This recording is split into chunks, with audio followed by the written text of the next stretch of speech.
Hi, Melita. How are you? I'm good. Thanks, Isabel. Nice to be here. Nice to come and do this interview with me. You have so much wealth of information to share with us today, with my audience, and people want to start a business. They can probably learn a lot from you. So, why don't we get started with introducing yourself? Okay, well, I'm Melitta Campbell. I'm a business mentor and coach for women, and I help them confidently start their first business. So, my experience comes from 25 years working in marketing and communications in corporate. And then 10 years ago, I started out on my own when I started my family. And so, I wanted something that's a bit more flexible and that I could still engage in meaningful work. So, I started out on my own and yeah, haven't looked back since.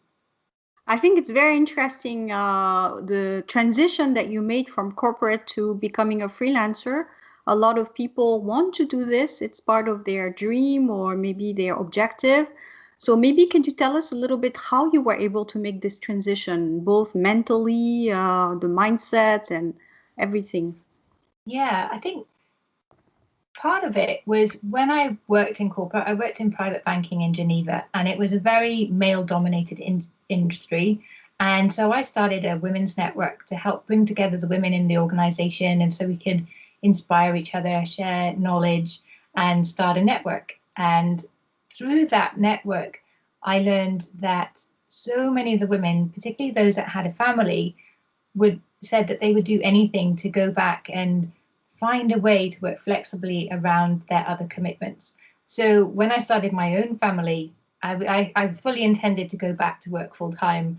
I loved my job. I was reporting directly to the CEO and loved that, and loved that I was able to inspire more women to reach their higher positions.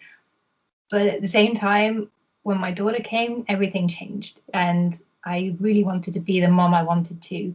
So I looked for a way to go independent.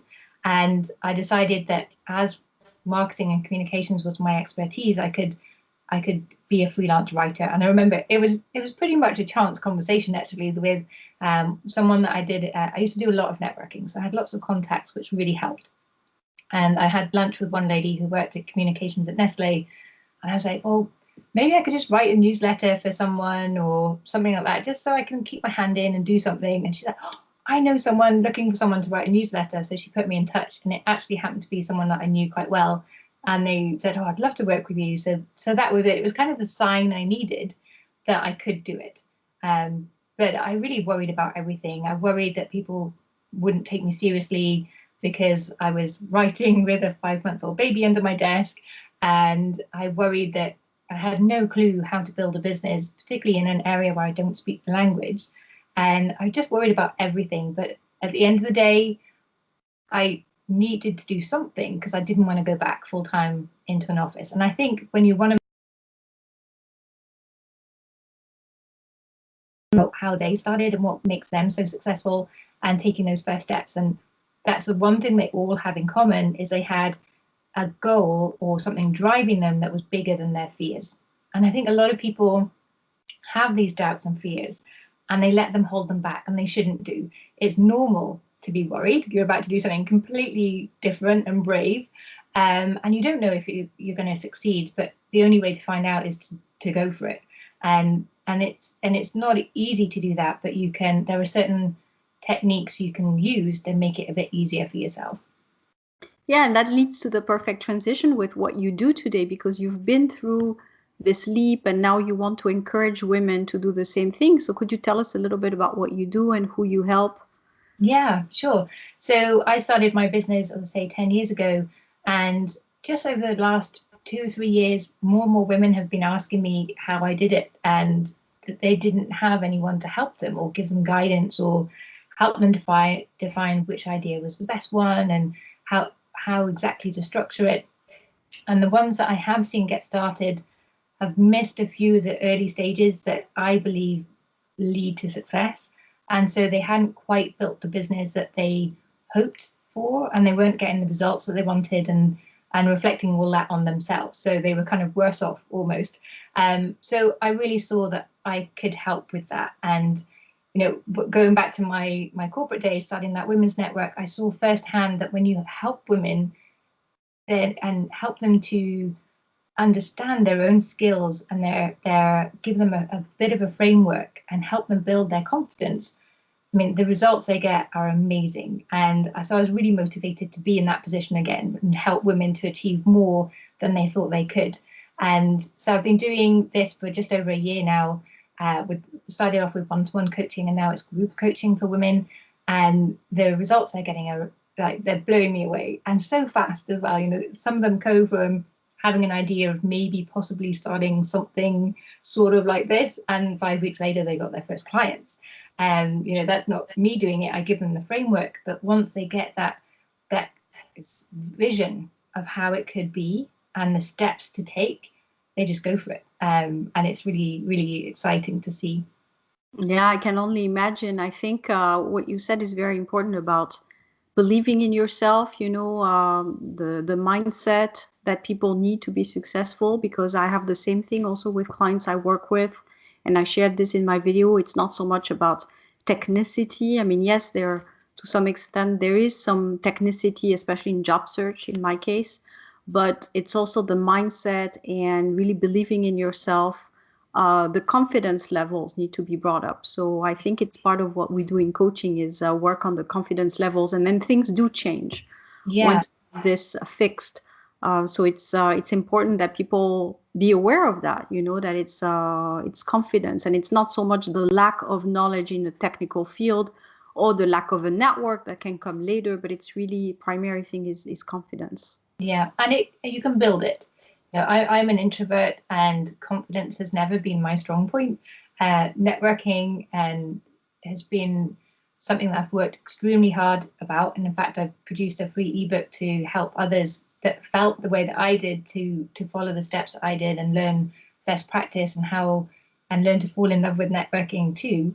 But I think almost the mindset you need to excel in corporate is almost the opposite as in your own business. And for example, goal setting. In a business, the tendency is to set your sights quite low because your bonus is linked to that, right? So you want to make sure you're going to hit it. Whereas in an entrepreneurial setting, when you're running your own business, if you have a low goal, you know you're really holding your business back. You need the biggest goal possible. Even if you never think in a million years you're going to achieve it, if you set a high bar, you're going to get a lot closer to that. And you have to keep pushing outside your comfort zone and doing new things and making new connections.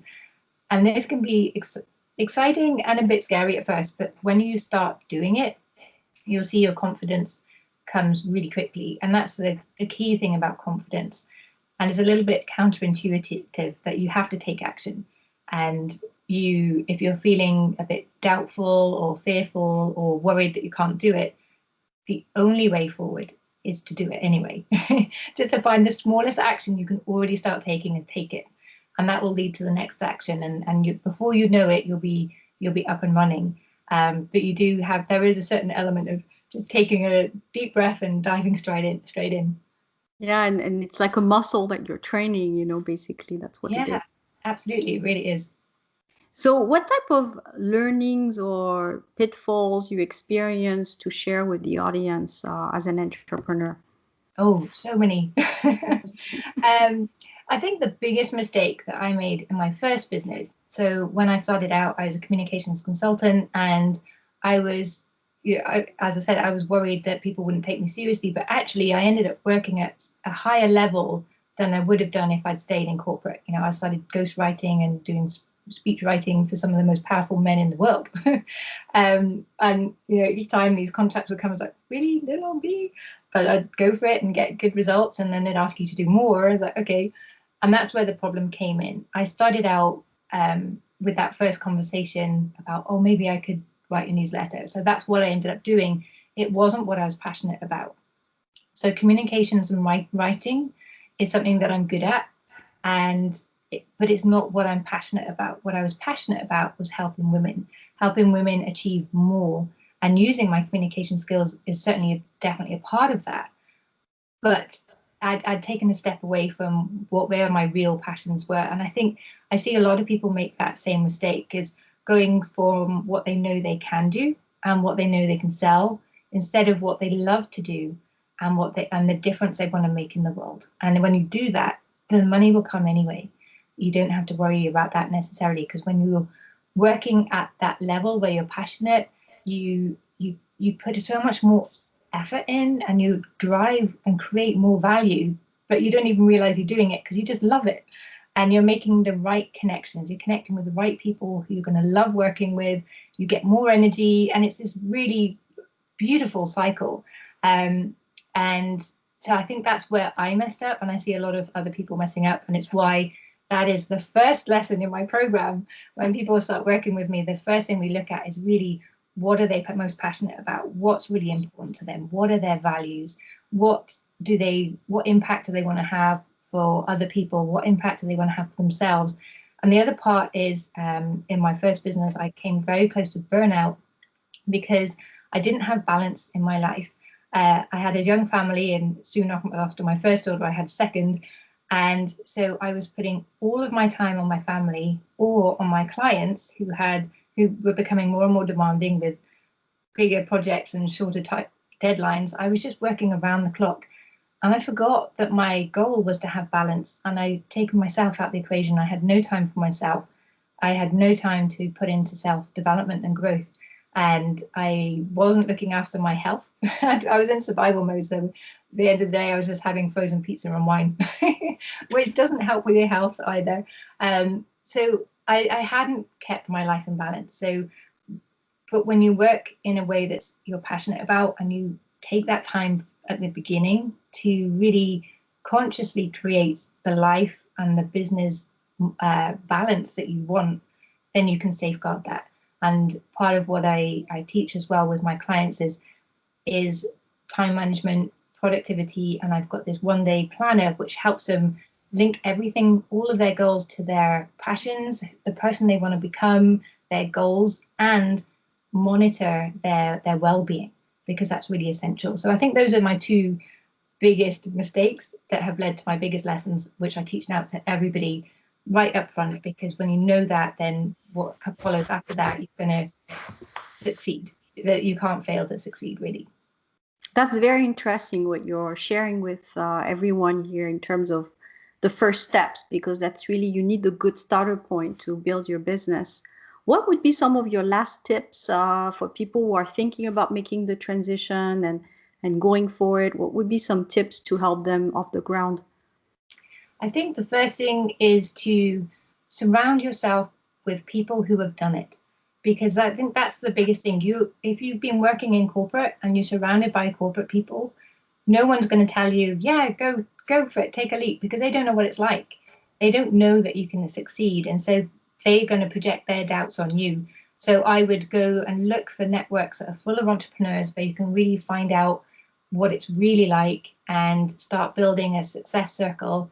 I believe in these success circles. So starting your own business, as you'll know, can be quite lonely, and you need other people out there that you can turn to for advice, turn to for inspiration, who you can follow, who can just be around. And they say that you can predict your success by the 5 people you hang around with most, right? So you need to look for those people who are already doing what you want to do, already succeeding, and whose success will encourage you to perform at your highest level. So I would make that my first step, would be to find these people, hang out with them more, because that's going to give you more confidence in making that leap.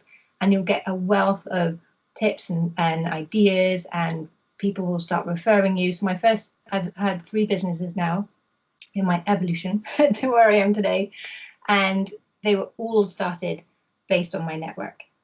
So you don't need a big fancy website. You don't need to invest in any of these kind of things. You just need to invest in those personal connections and feeling as confident as you can yourself, because then you can't really sell yourself to other people if you're not confident in yourself first. So you have to really work on that, and then you can do anything. It's true. It's true. And where would the future successful women be able to connect with you? I will share your website with the video. There is one of the things I agonized over when I started my business is what to call it. And I was trying to find a name that was unique and that would really explain to people what I did, and they'd be able to find me easily. And I was just going round in circles, not coming with anything. And then I was at a dinner party, and someone asked, "Oh, where can I find you?" So, "Oh, just search Melitta Campbell, and I'm the only one. You'll find me." And then I was like, "Oh, light bulb moment! I'll just call myself me." So if you type Melitta Campbell into Google or any social media platform, you'll find me relatively easily. Well, Well, melittacampbell.com is the direct route. that's good, and I got to the same conclusion as yours.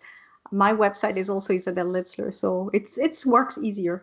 Yeah, yeah, exactly. And I think people like to know that they're reaching out to the source. They're really reaching out to you and a real person and making that connection from the beginning. So Exactly. Well, thank you very much for your time. It was really very interesting, and I'm sure people get a lot of value from it, and they know where to connect with you now. So I really wanted to thank you, you're welcome. I've really enjoyed it. Thanks, Isabel. and I hope you have a great day. You too. Bye.